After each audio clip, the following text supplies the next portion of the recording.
स्वागत है आपका। आप देख रहे हैं इंडिया न्यूज में हूं आपके साथ प्रीति सिंह। नजर डालते फटाफट खबरों की ओर।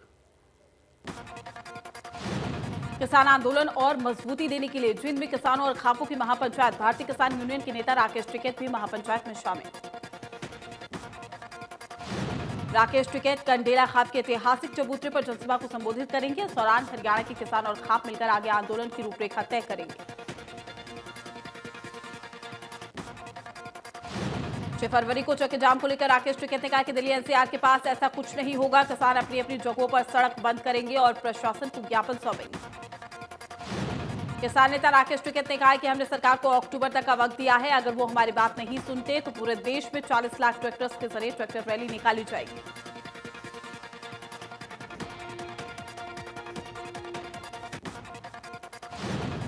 सुप्रीम कोर्ट ने गणतंत्र दिवस पर दिल्ली में ट्रैक्टर रैली की हिंसा की जांच की मांग वाली याचिकाओं को स्वीकार करने से इनकार कर दिया। सुप्रीम कोर्ट ने याचिकाकर्ताओं को सरकार के सामने प्रतिनिधित्व दर्ज करने की बात कही। सुनवाई के दौरान चीफ जस्टिस ने कहा कि हमें उम्मीद है कि सरकार इस पूरे मामले में एक्शन ले रही है। ऐसे में हम इस मामले में दखल नहीं देना चाहते। आप सरकार के सामने अपील कीजिए। कृषि कानूनों को लेकर राज्यसभा में फिर से हंगामा हुआ है। सभापति ने 3 सांसद संजय सिंह, सुशील गुप्ता, एनजी गुप्ता को सदन से बाहर जाने का नोटिस दिया है। मार्शल बुलाकर तीनों सांसदों को बाहर भेजा गया। तीनों सांसद किसानों के मुद्दे को लेकर विरोध प्रदर्शन कर रहे थे। दिग्विजय सिंह के राजद्रोह कानून के तहत दर्ज मामलों का मुद्दा सदन में उठाने के बाद किसानों के मुद्दे को लेकर हंगामा भी शुरू हुआ था। सभापति वेंकैया नायडू ने सांसद संजय सिंह, सुशील गुप्ता और एनजी गुप्ता का नाम लेकर कार्यवाही सुचारू रूप से चलाने की अपील की थी, जिसके बाद सदन की कार्यवाही कुछ देर के लिए स्थगित कर दी गई थी।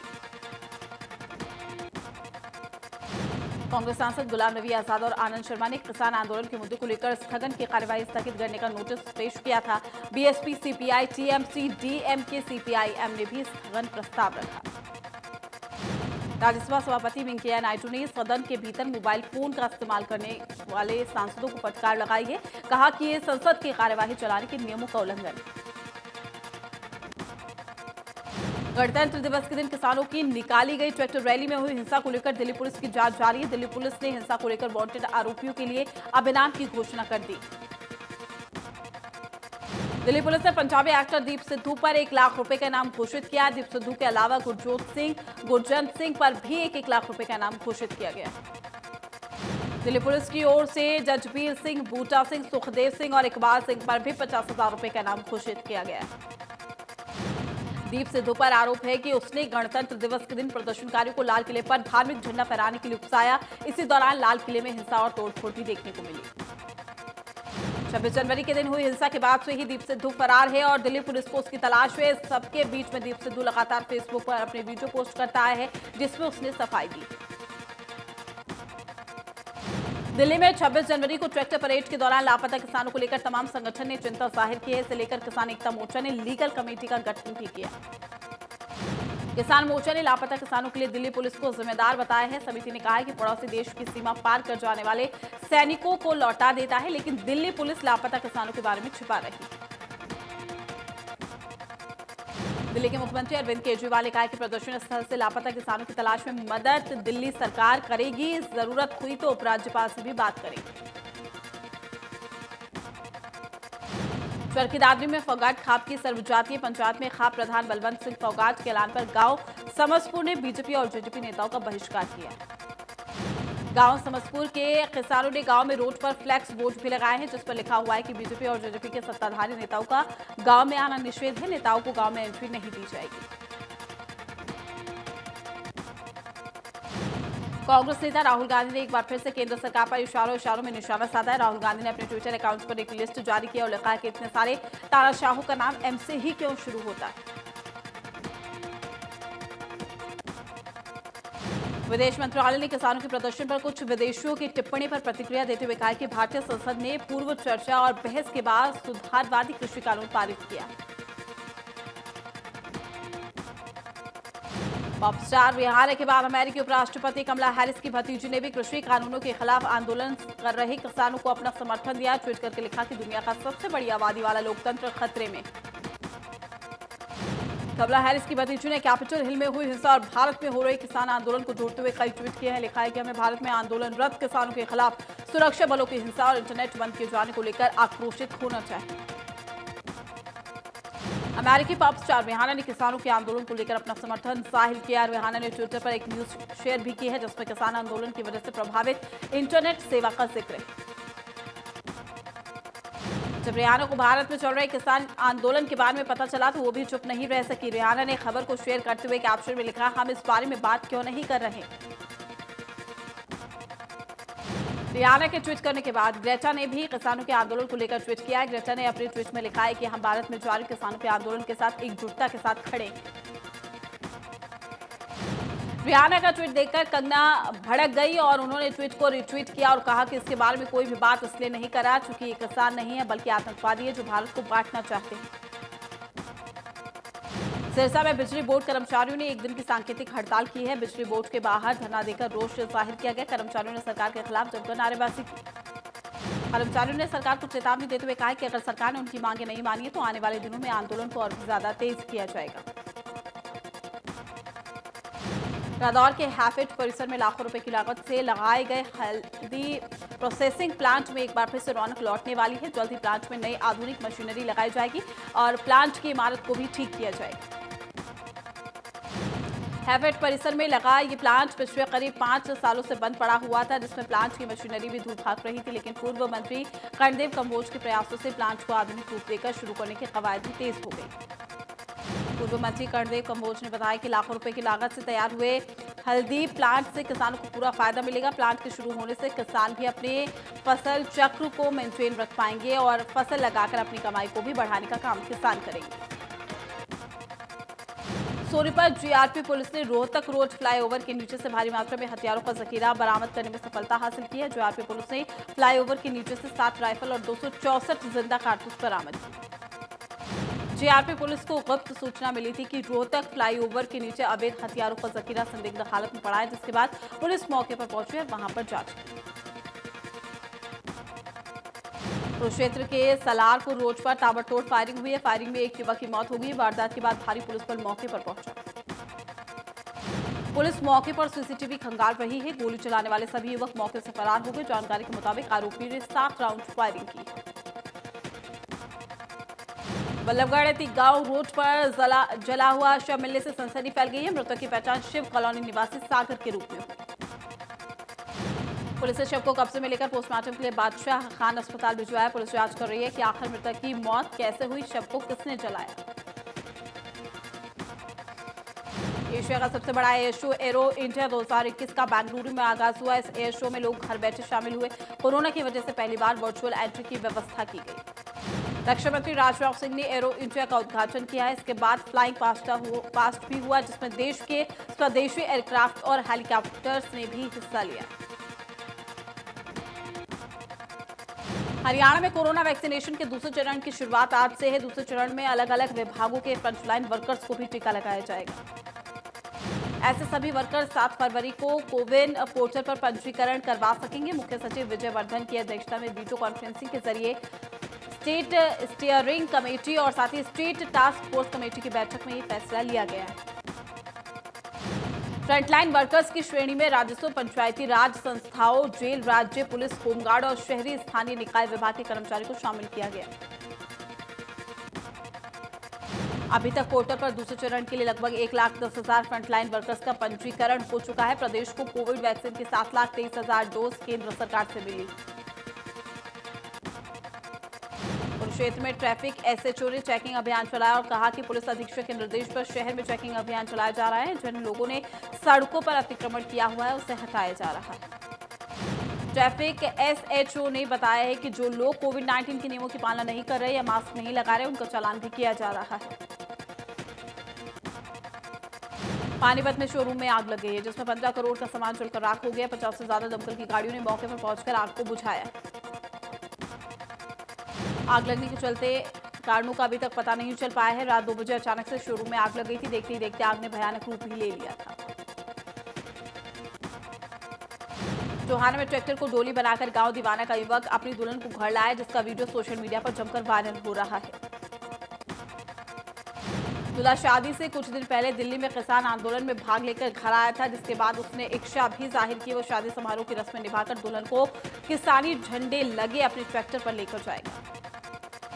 दोनों पक्षों में सहमति के बाद दुल्हन के घर से किसानों के झंडों, फूलों से सजी ट्रैक्टर्स के काफिले और बैंड बाजों के साथ डोली रवाना हुई है। परिजनों ने युवक की इस पहल को सराहनीय बताया।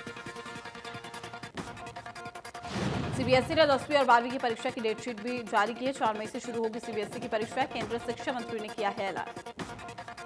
4 मई को 12वीं की अंग्रेजी का पेपर, वहीं 6 मई को भी 10वीं का अंग्रेजी का पेपर होगा। 10 मई को 10वीं का हिंदी का पेपर। डेटशीट जारी करते हुए शिक्षा मंत्री रमेश पोखरियाल निशंक ने छात्रों से कहा कि मुझे भरोसा है कि आप बोर्ड परीक्षाओं की तैयारी में जुटे होंगे। हमने पहले ही स्पष्ट कर दिया था कि 4 मई से एग्जाम होंगे। आपके पास तैयारी का समय भी मिल गया है। हथनीकुंड बैराज पर यमुना में पानी की लगातार हो रही कमी से आने वाले दिनों में सिंचाई और पीने के पानी के लिए दिक्कतें पैदा हो सकती है। यमुनानगर में हथनीकुंड बैराज से 5 राज्यों को पानी की सप्लाई होती है। पानी की कमी के चलते उत्तर प्रदेश की सप्लाई पर फिलहाल रोक लगा दी गई है। जब जब यमुना में पानी कम होता है तब तक उत्तर प्रदेश की सप्लाई बंद की जाती है। हथनीकुंड बैराज के अधिकारी ने बताया कि दिसंबर से मार्च तक पानी की लगभग ऐसी ही स्थिति रहती है, लेकिन इस साल यमुना के कैचमेंट एरिया में बारिश कम होने के चलते हालात पहले से बहुत खराब। पानीपत में इंटरनेट बंद होने के चलते कारोबारी परेशान है। उद्योगपति विवेक बंसल का कहना है कि इंटरनेट बंद होने की वजह से करीब 1200 करोड़ से ज्यादा का नुकसान हो चुका है। उन्होंने कहा कि इसका पूरे देश पर असर पड़ रहा है। यमुनानगर के टोल प्लाजा पर किसानों का धरना जारी है। पूर्व आईजी रणबीर शर्मा समेत कई रिटायर्ड अधिकारियों ने टोल प्लाजा पहुंचकर किसानों का समर्थन किया। उन्होंने कहा कि किसान नहीं, हर समाज की लड़ाई। इंटरनेट चलाने की मांग को लेकर नरपाना क्षेत्र के किसानों ने हिसार चंडीगढ़ हाईवे पर स्थित बदोबाला टोल प्लाजा पर जाम लगाकर सरकार के खिलाफ नारेबाजी की। जाम लगा रहे किसानों और युवाओं ने कहा कि केंद्र सरकार किसान आंदोलन को तोड़ने के साथ साथ अब बच्चों की शिक्षा को भी तोड़ना चाहती है, लेकिन किसान ऐसा कतई नहीं होने देंगे। जब तक नेट सुविधा बहाल नहीं होगी सभी हाईवे जाम रहेंगे। इसके अलावा किसानों ने कहा कि इमरजेंसी वाहनों को जाम में नहीं रोका जाएगा। बदोबाला टोल प्लाजा पर जाम लग जाने के बाद स्थानीय पुलिस ने हिसार चंडीगढ़ हाईवे पर दौड़ने वाले वाहनों का रूट डायवर्ट कर दिया है। सुंदरपुरा गांव के रास्ते पर वाहनों को निकाला जा रहा है। किसान आंदोलन में ज्यादा से ज्यादा किसान दिल्ली ना पहुंच सके, इसके लिए अब ट्रेनों के रास्ते में भी बदलाव होने लगे हैं। फिरोजपुर से मुंबई जाने वाली पंजाब मेल सोमवार को दिल्ली नहीं पहुंची, इसे रेवाड़ी के मार्ग से मुंबई के लिए रवाना कर दिया गया।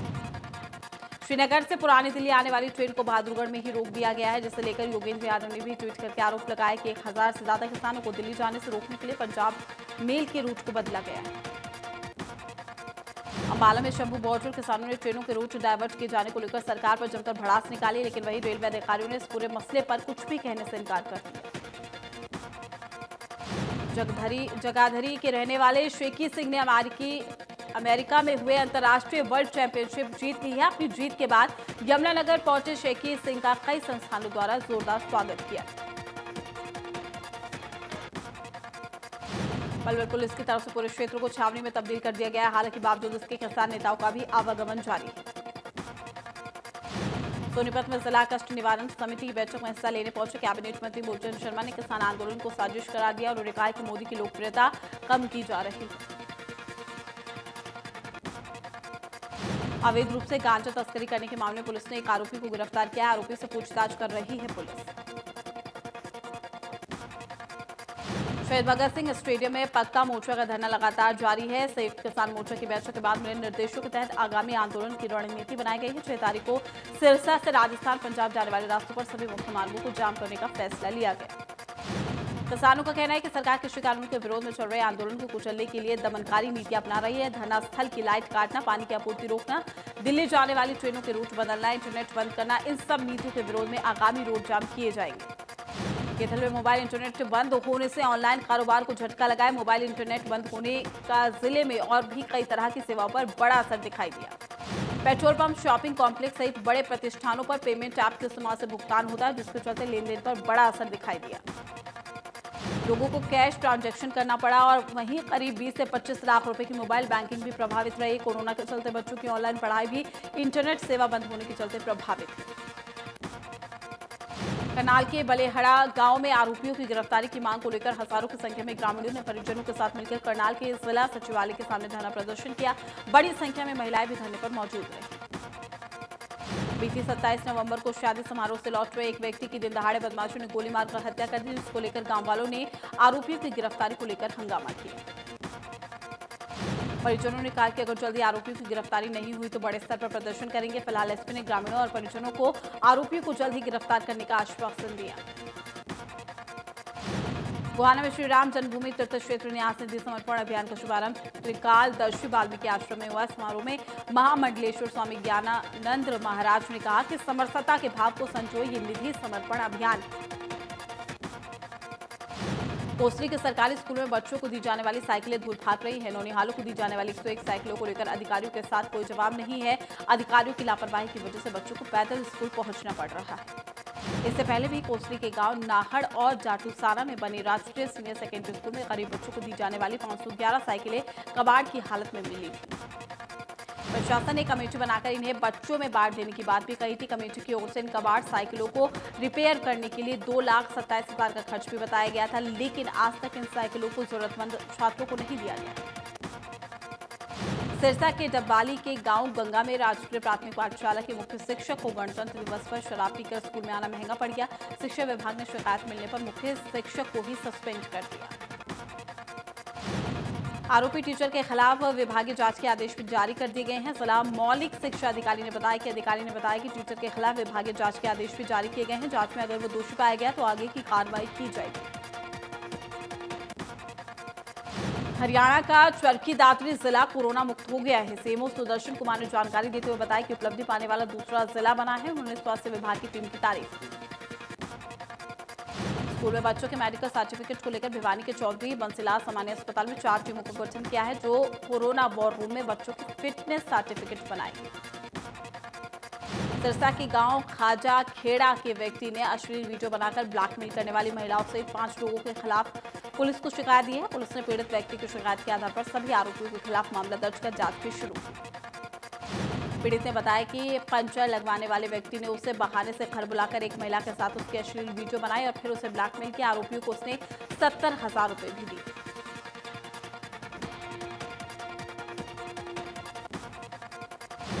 डीएसपी ने बताया कि पीड़ित व्यक्ति की शिकायत के आधार पर सभी आरोपियों के खिलाफ मामला दर्ज कर जांच शुरू कर दी गई है। जांच के बाद ही आगे की कार्रवाई की जाएगी। निकिता हत्याकांड मामले में हाईकोर्ट ने आरोपी की याचिका को खारिज कर दिया है। मुख्य आरोपी तौसीफ और उसके दोस्त रेहान ने लगाई थी फर्दर इन्वेस्टिगेशन की याचिका। ऑनर किलिंग के एंगल से जांच करने की थी याचिका में मांग। हाईकोर्ट ने दोनों आरोपियों की मांग को खारिज कर दिया। एक कार्यक्रम के अंतर्गत पलवल जिले में टीबी के मरीजों की पहचान की जा रही है। टीबी के मरीजों की पहचान कर नागरिक अस्पताल में उनका निःशुल्क इलाज किया जाएगा।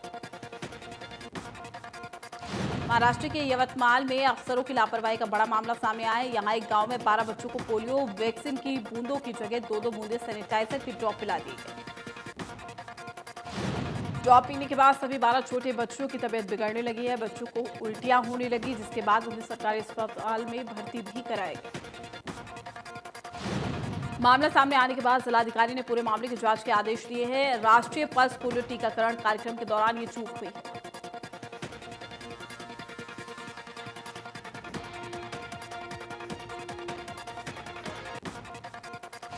दिल्ली समेत उत्तर भारत के कई राज्यों में तापमान के बढ़ने से लोगों को कड़ाके की ठंड से कुछ राहत मिली है, लेकिन मौसम विभाग ने आने वाले दिनों में बारिश की संभावना जाहिर की। मौसम विभाग के मुताबिक उत्तर प्रदेश और मध्य प्रदेश में अगले 24 से 48 घंटे में बारिश के साथ ओले गिर सकते हैं। मौसम विभाग के मुताबिक आने वाले दिनों में दिल्ली में तापमान बढ़ सकता है। विभाग ने बताया कि नए बन रहे पश्चिमी विक्षोभ की वजह से अगले 3 दिन में न्यूनतम तापमान 10 डिग्री सेल्सियस तक पहुंच सकता है।